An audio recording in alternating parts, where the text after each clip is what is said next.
કેમ છો? ક્યારે એવું વિચાર્યું છે કે એક નાનકડો સવાલ આપણને વિજ્ઞાનના કેટલા મોટા રહસ્ય સુધી પહોંચાડી શકે છે? બસ આજે એવી જ એક રોમાંચક સફર પર નીકળવાનું છે. તો ચાલો શરૂ કરીએ.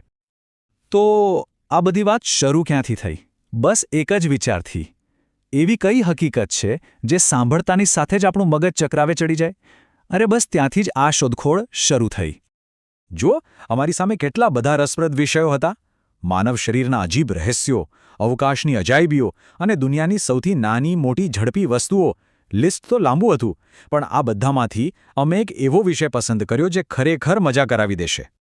અને અમે જે વિષય પસંદ કર્યો એ છે એક એવી હકીકત જે મનને વિચારવા પર મજબૂર કરી દેશે. તો તૈયાર થઈ જાઓ, કારણ કે હવે જે જાણવા મળશે તે ખરેખર ખૂબ જ રસપ્રદ છે. તો ચાલો જરાય સમય બગાડ્યા વિના સીધા જ 3 એવી હકીકતો પર જઈએ જે ખરેખર વિચારવા જેવી છે. પહેલી હકીકત, તમને ખબર છે કે આપણા શરીરમાં જે બેક્ટેરિયા છે એ બધાનું વજન ભેગું કરીએ તો લગભગ આપણા મગજ જેટલું થાય છે? હા, આ અબજો બેક્ટેરિયા, જેને આપણું માઇક્રોબાયોમ કહેવાય છે, તે પાચન અને આપણી તંદુરસ્તી માટે ખૂબ જ જરૂરી છે. છે ને કમાલની વાત? હવે બીજી હકીકત, અને આ તો સાંભળીને જ નવાઈ લાગશે. મધ ક્યારે બગડતું નથી. હા, આ વાત બિલકુલ સાચી છે. હજારો વર્ષ જૂનું મધ પણ આજે ખાવાલાયક હોય છે. અદ્ભુત.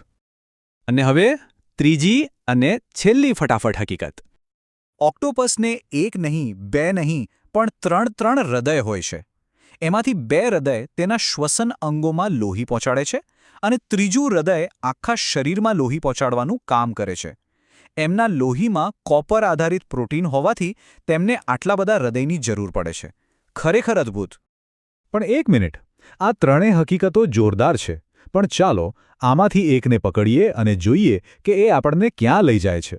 દાખલા તરીકે પેલી મધવાળી વાત, કે મધ આખરે બગડતું કેમ નથી?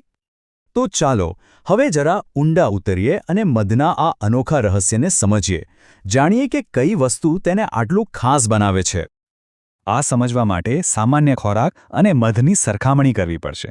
જુઓ, સામાન્ય ખોરાકમાં પાણીનું પ્રમાણ વધુ હોય એટલે બેક્ટેરિયાને તો મજા પડી જાય.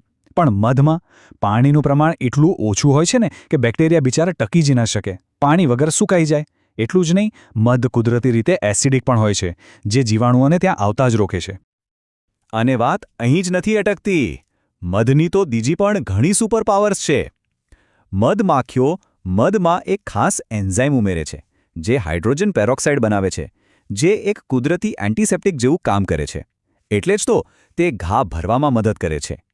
તેમાં રહેલા ગ્લુકોઝ અને ફ્રુક્ટોઝ તરત જ એનર્જી આપે છે, અને ગળાની ખારાશ માટે તો તે સદીઓ જૂનો ઘરેલું ઉપાય છે. અને હા, મધનો ઉપયોગ કંઈ આજકાલનો નથી હો.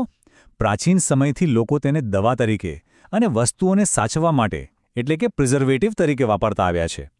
અને આજે પણ આપણે તેને ખોરાક, ઊર્જાના સ્ત્રોત અને કુદરતી ઉપચાર તરીકે એટલું જ મહત્વ આપીએ છીએ. અને એક બીજી મજાની વાત કહું, દરેક મધનો સ્વાદ અને રંગ અલગ અલગ હોય છે. કેમ?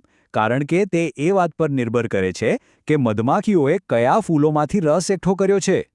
દરેક ફૂલ મધને પોતાની એક અલગ જ ઓળખ આપે છે. તો જોયું કેવી રીતે એક નાનકડી, સાવ સામાન્ય લાગતી હકીકત કે મધ બગડતું નથી આપણને વિજ્ઞાન, ઇતિહાસ અને કુદરતના કેટલા ઊંડાણમાં લઈ ગઈ. આના પરથી એક વાત તો પાકી છે કે દરેક નાની હકીકત પાછળ વિજ્ઞાનની એક આખી દુનિયા છુપાયેલી હોય છે. બસ જરૂર છે તેને શોધવાની અને સમજવાની. અને આ આપણને એક સવાલ પર લાવીને મૂકી દે છે કે આપણી આજુબાજુ એવી બીજી કેટલી સામાન્ય દેખાતી વસ્તુઓ હશે જેની અંદર આવા અસાધારણ રહસ્યો છુપાયેલા હોય? વિચારવા જેવો સવાલ છે, ખરું ને?